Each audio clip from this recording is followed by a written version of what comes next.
What's up everybody, Brian Tong here, and you've seen some of the OS updates I put on this channel with iOS 17, we got watchOS 10, so I figured, hey, let's jump into macOS Sonoma, and the public beta has been out for a while. The second public beta came out, but I want to just kind of dive in, show you all the features that matter, and then also really show you how to get to some of these features. So, you know, when they talked about macOS Sonoma, the first thing they said is, oh, there's new lock screens and wallpapers and screensavers, and you know, you might think, oh, how much does that really make a difference? But I actually think it makes a difference here. So what I'm going to do is I'm going to jump in here. You have this desktop. This is kind of the standard classic macOS Sonoma wallpaper, but I'm going to go into the system settings right now, and I'm going to go into, let's go into wallpaper.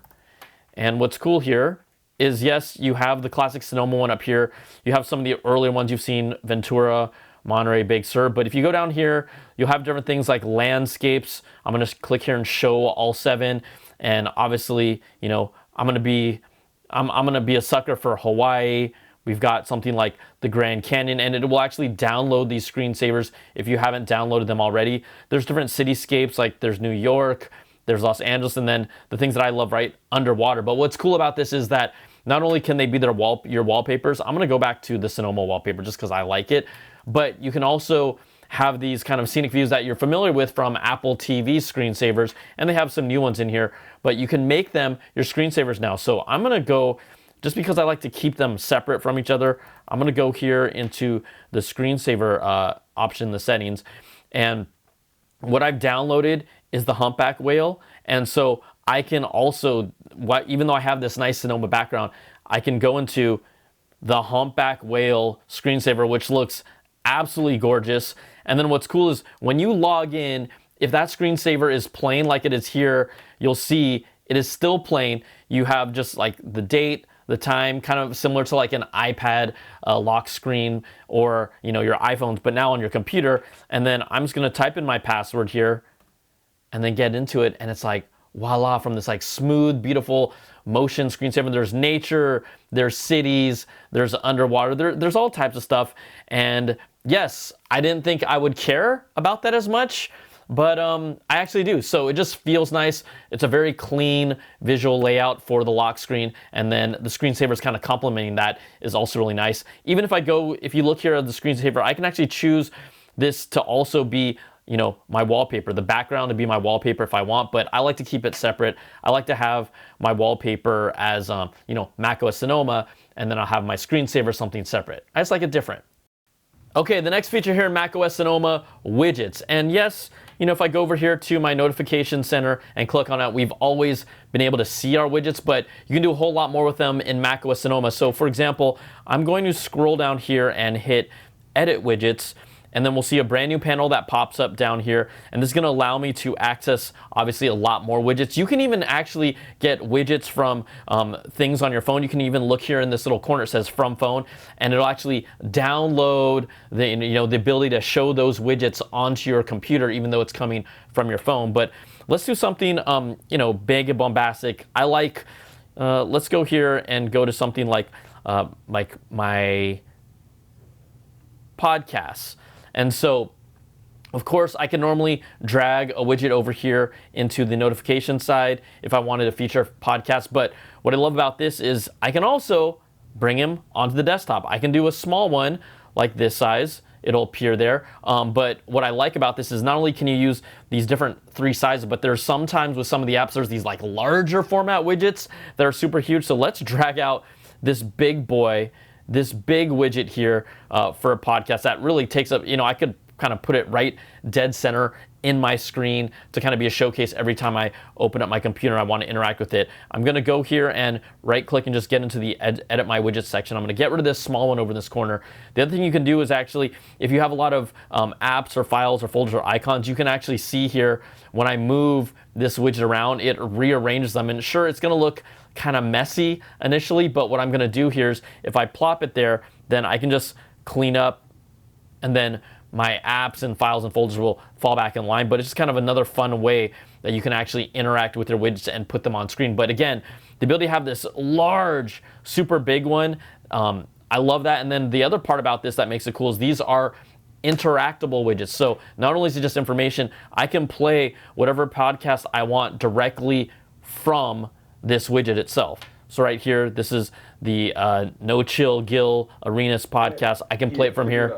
Kevin. You can hear a little bit. I'm going to stop it. But these widgets are interactive as well. The other cool thing about this is, let's say we have this widget. You can see it showing up like in its full color. But if I then decide to open up a file or a folder or another app, what you'll see is this will actually fade into the background and kind of become transparent and match the background. So you can imagine if I put, let's go in here and let's start, like, let's get a little crazy, right?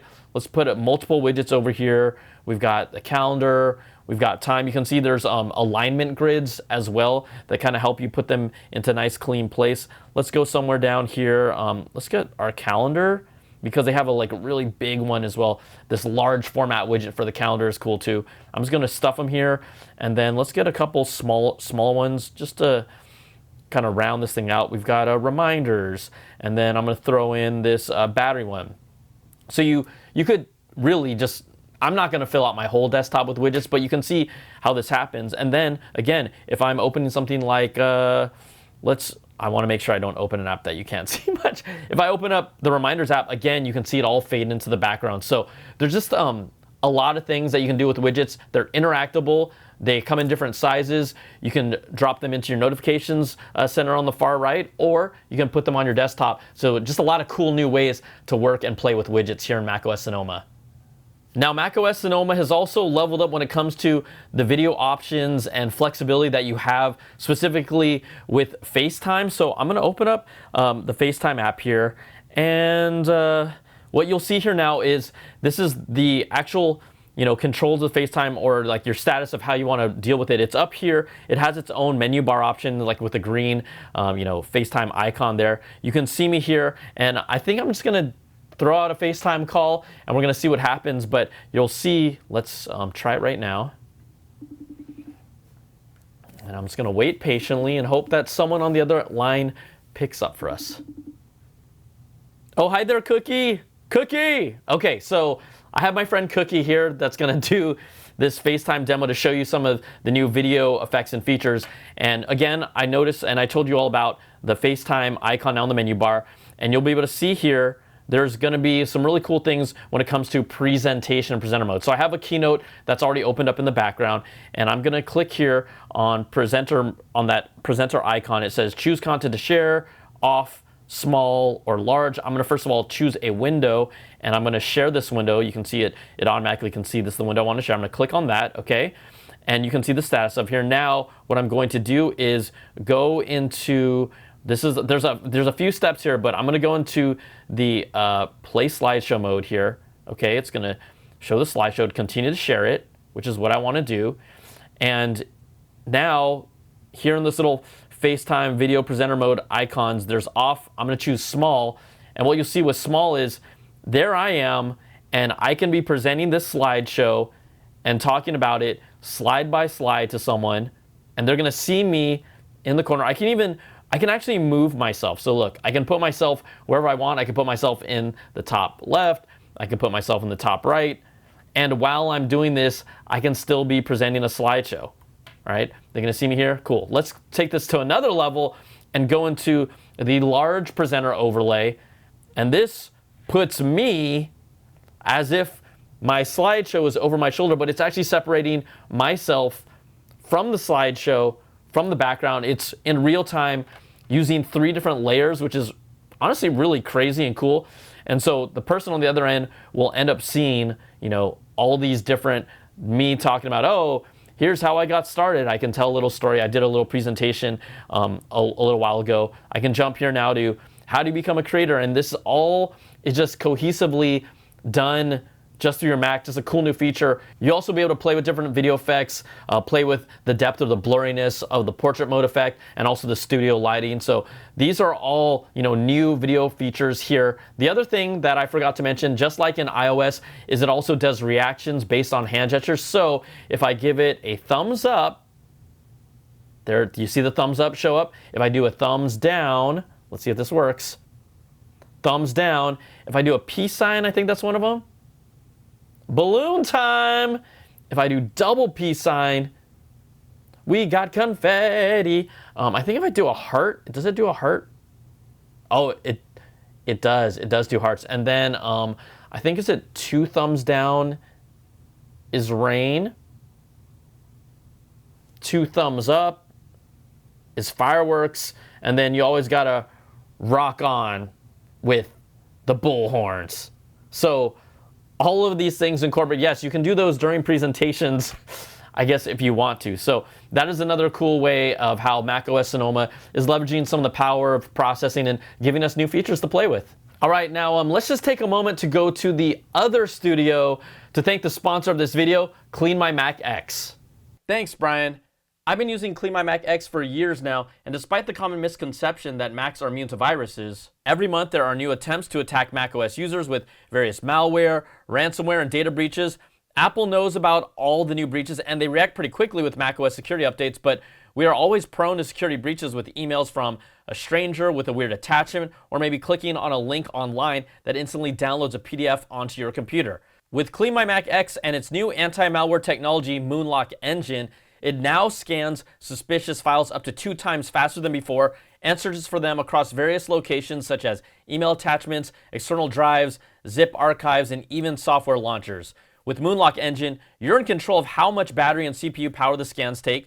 Go for a quick checkup of the most common locations without losing processing power, or let Moonlock Engine run a deep scan for better protection, which will look in every corner where viruses might be. Try the new anti-malware capabilities of Clean My Mac X powered by Moonlock Engine in the first link in the description.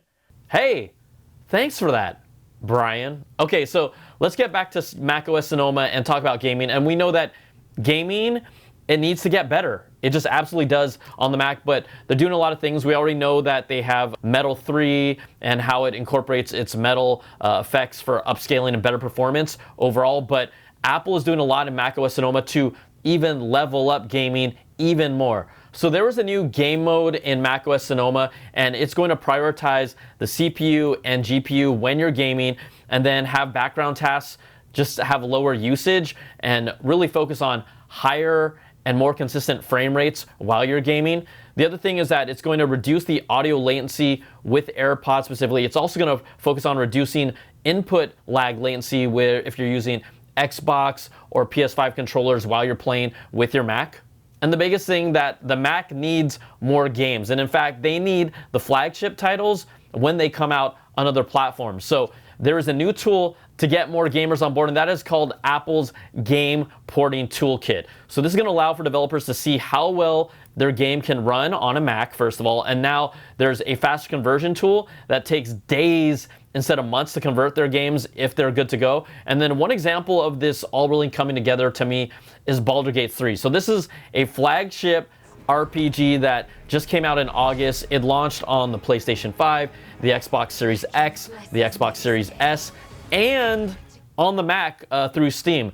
When you talk about a AAA title coming to the Mac platform at the same time as those other big players, and that is what they need to show that it is a legit gaming platform. Now, this is, one of the few times it's happened. It's going to need to happen a lot more, and to me, this is a play that maybe 1 or 2 years, we'll see how many games come out to the Mac within a reasonable time, because you have games like Resident Evil Village, you have games like No Man's Sky. Those came out on the Mac, but it was at least over a year later or more. And so games like this is our stepping stones. But until we really see it consistently at the same time from the big top tier AAA players, that's when we can start saying, okay, the Mac is a more legitimate gaming platform.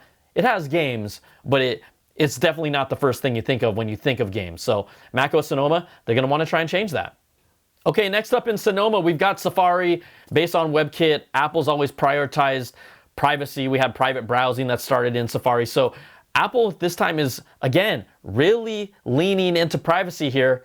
So now when you're privately browsing, it will lock your browser window when you're not using them, so no one can mess around and fuddle with it. Also, it blocks trackers from loading on pages when you're private browsing, and also removes URL trackers from browsing in the private browsing mode. I mean, they're basically telling me you should just be private browsing all the time.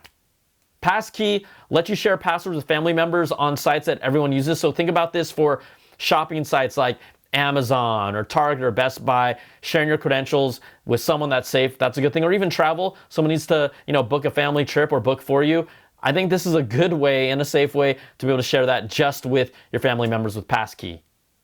A cool feature that I wasn't sure if I was going to really use is called profiles, specifically in Safari. So obviously, think about it. When you're at work, you're looking at different types of websites, doing different things, have different bookmarks. When you're personally browsing, you're looking at different things as well. So profiles is going to kind of come in pretty handy. So what I have here up in the top left-hand corner of this Safari browser, you can see it's noted here. I'm using a personal browser window. I've created another profile. This is going to be called a new work window. So I can create, right? You can look here.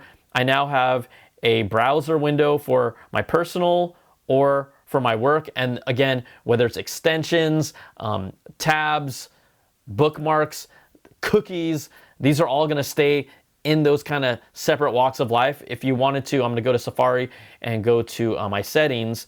And you can see here, there is an option here called profiles, and I can add a profile. Like, some of you want to do things on the down low. I know who you are. And you can change the color. What's a sketchy color? Should we make it green? We'll make it green. And there's different icons or symbols you can associate with it. But I'm going to create this profile. So now I have a personal profile, a work profile, a download profile. And you can see here, these are all, I can switch between them, between my personal window, switch between my work window, or if I want to open a specific window and have them working all at once. So this is a way that you can almost compartmentalize the different aspects of your life within Safari, and I actually really enjoy it. And then let's talk about web apps here, right? This is another feature in Safari. So I'm going to go to, what's a dangerous page for me? Let's go to StockX. Yeah, real dangerous. Right? You want some of the hype-y stuff, you want some of the fun stuff, but you can now take an actual web page and turn it into a web app that acts like an app. It lives on your dock, and I'm going to show you how to do that. So I'm here at the web page right now, and I'm going to go over here to File, and I'm going to scroll down and go Add to Dock. So let's click on that. And what you'll see is I can retitle it, whatever I want. I'm going to keep it the name StockX. You'll see the icon, and I'm going to click here, and I'm just going to add it to the dock. And what you'll now see is down here on the bottom, StockX, treated like an app. I can open it, and what you'll notice is you won't have all the crazy navigation bars. It's very simplified. It's turning the website into an app that you can use all the time. So now I can just jump into StockX whenever I want as an app, not always have to click in and go into the web page. You can even do something like, let's go to Safari right now, and I'm going to create another web app. Let's go to another dangerous and favorite place of mine called eBay. Again, I'm going to go to File. I'm going to go to Add to Dock. It's going to let me change it and title it, so I'm just going to call it eBay. Okay, you have the icon there. I'm going to hit Add, and you'll see down here, right, StockX and eBay are now their own web apps, treated as two separate apps. I can tab through them just like an app. If you want to use, see all the apps that are open on your desktop, it treats each of these as a different app as well. So web apps, a simple, fun, and dangerous way to interact with the sites you always love to and shop and do horrible things to your credit card. So those are the big features with macOS Sonoma, but there's a lot of other smaller things that have carried over from things like iOS and iPadOS across the board. You have better autocorrect in macOS as well. You can do things, there's an autofill feature with PDFs that just take contact information and make it easier and quicker to fill those forms out. And things like live stickers that came from iOS, that's going to also be incorporated here in macOS Sonoma. So a lot of little things, a lot of big things. I would say the stuff that I like the most, the presenter overlay mode is super slick. I could, with how many times we're doing web calls, I could see that really come in handy. I do love the new lock screen screensaver combination in web apps. That surprised me. I love them and hate them at the same time, because now I just have to tip my fingers. I can just do online shopping just like that. Like sometimes, I'm sorry, first world problems, typing in the name of the website. Now I just look at my dock and I click and I'm there. So macOS Sonoma coming out sometime later this fall. We don't know the official date just yet, but we'll get more information around September at Apple's likely September event. But until then, thanks for watching. Just kind of a little deep dive and hands-on in how you get to the nitty-gritty inside macOS Sonoma. And we'll see you all in the next video, okay? Peace and love.